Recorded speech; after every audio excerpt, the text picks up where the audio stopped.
Welcome back everyone to the video here on the Unknown Code YouTube channel. Today we are doing the next LeetCode problem, number 561, array partition. Now this is one that says it's easy and has a lot of acceptance on it. However, this one is a little bit more complicated, I feel like, and takes a lot more logic to actually figure out. So this problem states that given an integer array nums of 2 n integers, group these integers into n pairs such as a1, b1, a2, b2, all the way to an, bn, such that the minimum of ai, bi for all I is maximum, and then return that maximized array. So more or less what we're trying to do here is find the pairs that will get the maximum value by finding the minimum value between the two pairs. Now again, this is very convoluted and a little bit confusing, so let's go take a look at the examples, look at the constraints, and kind of figure out the pseudocode and go from there. So for our first example, we're going to have a nums array of 1, 4, 3, 2, and the output for this is going to be 4 because these are the possible orderings. Firstly, we have 1, 4, 2, 3.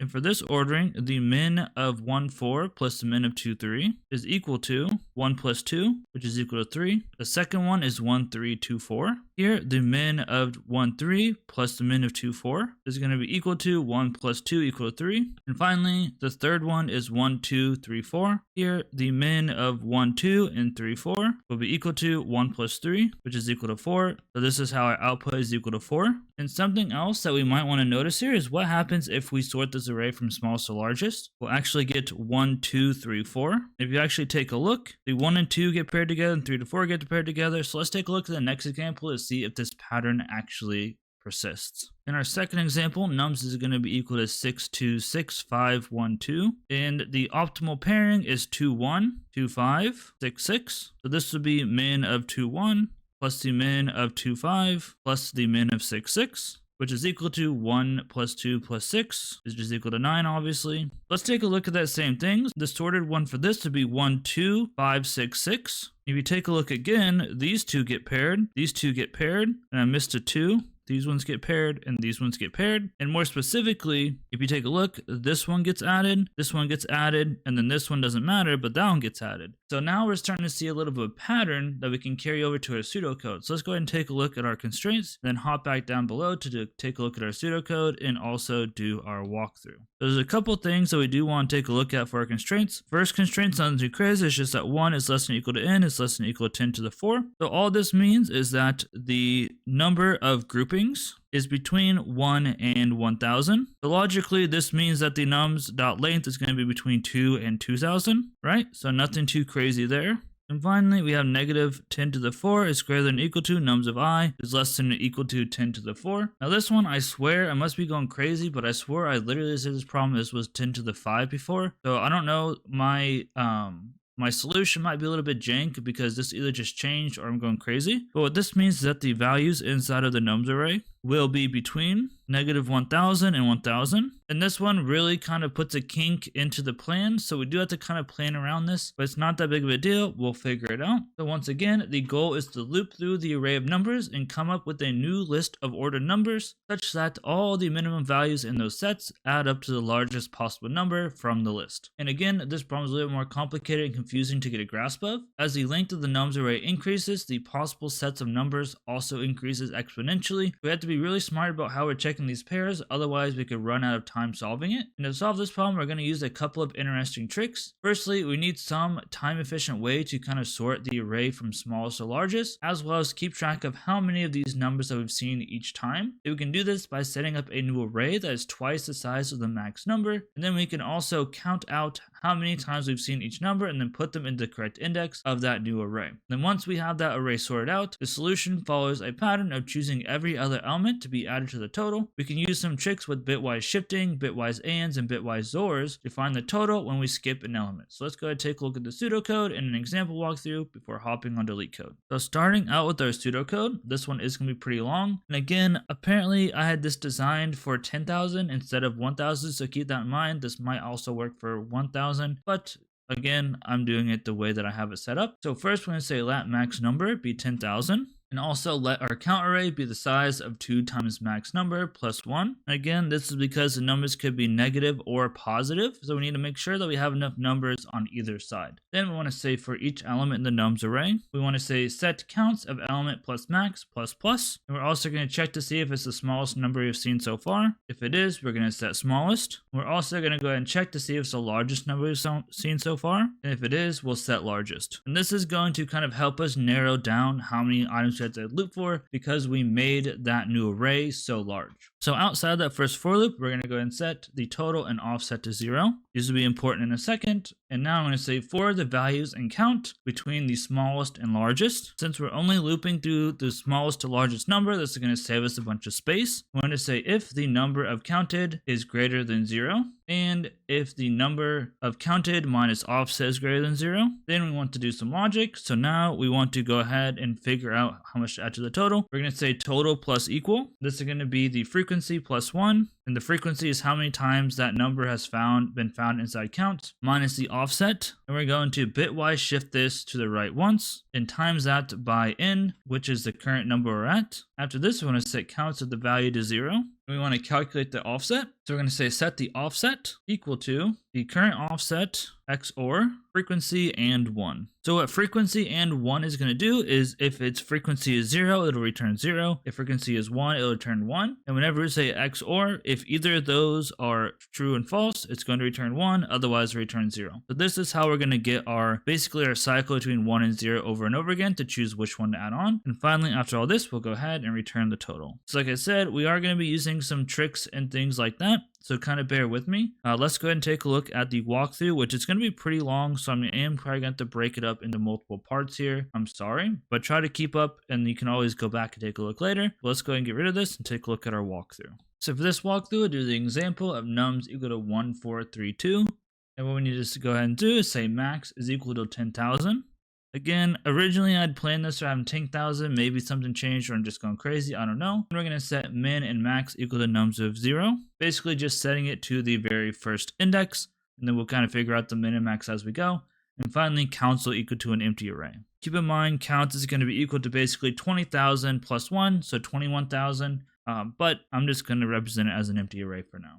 So the first thing we have to do is loop through and kind of sort the arrays and kind of figure out how many of each item that we have. So for iteration I equals 0, our nums of I equal to 1, we want to say count of 10,000 plus 1 plus plus. So now we have one item inside of 10,001th index, and we'll continue because 1 is not larger than max and it's not smaller than min. And for I equal to 1, now our nums of I is equal to 4. So now we'll say counts of 10,000 plus 4 plus plus. And now nums of I is actually greater than max. So we'll go ahead and set max equal to 4. For I equal to 2, our nums of I is equal to 3. So now our counts of 10,000 plus 3 plus plus. We don't have anything else to change, so we'll continue. Finally, I equal to 3. Our nums of I is equal to 2. So now we'll say counts of 10,000 plus 2 plus plus. And again, we have nothing to change, so we'll continue. So this leaves us with the end of the first loop. Our counts will be equal to a whole bunch of numbers in the beginning. Then it will be 1, 1, 1, 1,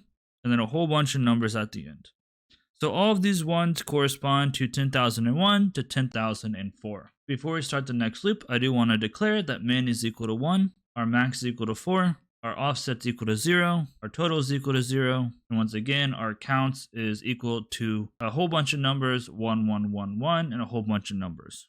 So this is where things are getting a little bit tricky because it's going to be a little bit of a mess. I'm going to try my best to kind of squish things in here. So we're going to start our I equal to 0. N is going to equal to min plus I. Our num is equal to n plus max. Frequency is equal to counts of num. And total is equal to 0, as well as offsets equal to 0. So in this case, n is equal to 1. Our num is equal to 10,001. Our frequency is equal to 1. And now we can say frequency is greater than 0. And frequency minus offset's greater than 0. This means we continue, so we're going to say total plus equals. This is going to plus equal to frequency plus 1 minus offset, shifted to the right 1 times n, which is going to break down to 1 plus 1 minus 0, shifted to the right 1 times 1, which will be 2 shifted to the right 1 times 1, which is going to be 1 times 1. So that means total plus equal to 1. So now we have done our total. We need to set counts of num equal to 0. Now we need to set our offset equal to, it's going to be offset XOR frequency and 1. So here it's going to be equal to 0 XOR 1 and 1, which is equal to 0 XOR 1, which is equal to 1. So now offset is equal to 1. Now for I equal to 1, n is equal to min plus I again. Num is equal to n plus max again. Frequency is equal to counts of num. Total is equal to 1. And offset's equal to 1. So now n is equal to 2. Num is equal to 10,002. Frequency is equal to 1. So now frequency is greater than 0. However, frequency minus offset is equal to 0. That means we're going to skip over this. So we're going to go ahead and say counts of num equal to 0. We need to set the offset. So offset is going to equal to offset XOR frequency and 1. This is going to be equal to 1 XOR 1 and 1.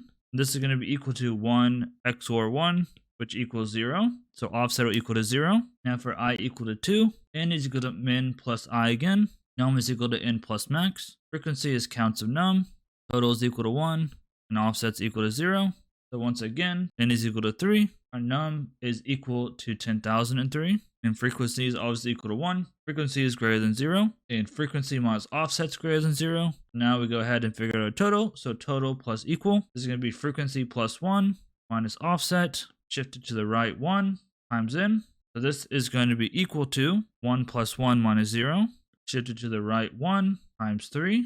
This is going to be 2 shifted to the right 1 times 3, which is equal to 1 times 3. So total plus equal to 3. Now we need to say counts of nums equal to 0. We need to set our offset. So offset equal to, we offset XOR frequency and 1. So once again, this is going to be 0 XOR 1 and 1, which will be 0 XOR 1, which equals to 1. So now our offset is equal to 1 again. Now for I equal to 3, once again, our n is equal to min plus I. Our num is equal to n plus max. Our frequency is counts of num. Total is now equal to 4. And our offset's equal to 1. So n is equal to 4. Num is equal to 10,004. And obviously frequency is equal to 1. So frequency is greater than 0. However, frequency minus offset is equal to 0. This means we don't add anything. So now counts of num is equal to 0. We need to set our offset. So offset equal to, this is going to be equal to offset XOR frequency and 1. So once again, this will be equal to 1 XOR 1 and 1. This is going to be equal to 1 XOR 1, which is equal to 0. So offset equal to 0. And now I equal to 4. We're now outside the range of nums. Now we just return the total. So like I said, this one's a lot more involved, takes a lot more work. I don't see how this one's accepted so much, but it is what it is. Let's go ahead and hop onto LeetCode and take a look. Hopefully I don't mess this up. All right, over here on LeetCode, above the actual method, we're going to start a public static final. We're going to call this max equal to 10,000. Then inside, we're going to say int min number is equal to nums of 0. We're going to say int max is equal to min. Then we're going to say for final int n and nums. We're going to say counts of n plus max plus plus. We want to check to see if min is greater than n. If that's the case, we're going to set min equal to n. Then we're going to check to see if max is less than n. If max is less than n, we're going to say max equal to n. Then outside that first for loop, we're going to say int offset equal to 0 and int total equal to 0. And we'll say for int n is equal to min. N is less than or equal to max plus n. We're going to say int I is equal to n plus max. We're going to say int frequency is equal to counts of I. Then if freq is greater than 0, we're going to also check to see if freq minus offset is greater than 0. If freq minus offset is greater than 0, we're going to say total plus equals freq plus 1 minus offset, shifted to the right 1 times n. Then we need to set counts of I equal to 0. And offset equal to offset XOR freq and 1. Then notice here that we are using the bitwise and. This means that it's actually going to check each individual bit and then kind of return whatever the difference is between those. Or really it's going to and each bit here, but typically this is going to be 1 or 0, so it's just 1 bit. And then after that, we want to go ahead and return the total. So I have a good feeling that I probably typoed something, but all we're doing here, I did typo. We need int counts is equal to a new int. This is going to be 2 times max plus 1. Good thing I double checked, and I think that should be everything now. So we make a new array that's 2 times the size of the max value. Put in those values. Basically, they're going to be sorted because we're putting them in where we see them, and then we count them all up. And I forgot the int keyword. Final int. Let's try one more time. And there we have it. So this is 5 milliseconds. It beats 99.5. Allegedly, there's a 4 millisecond runtime that you can copy and paste this, and sometimes you get 4 milliseconds, sometimes you don't. Not much we can do about that. So that's how we can beat basically almost 100%. Typically, people are getting around 14 milliseconds because they sort it out using some Java sorting array. If you did find some value in this, please leave a like, comment, and subscribe. I'm making videos like this literally every week, going through all the Explore cards. As always, hope you guys have a great day, and I'll see you guys in the next episode.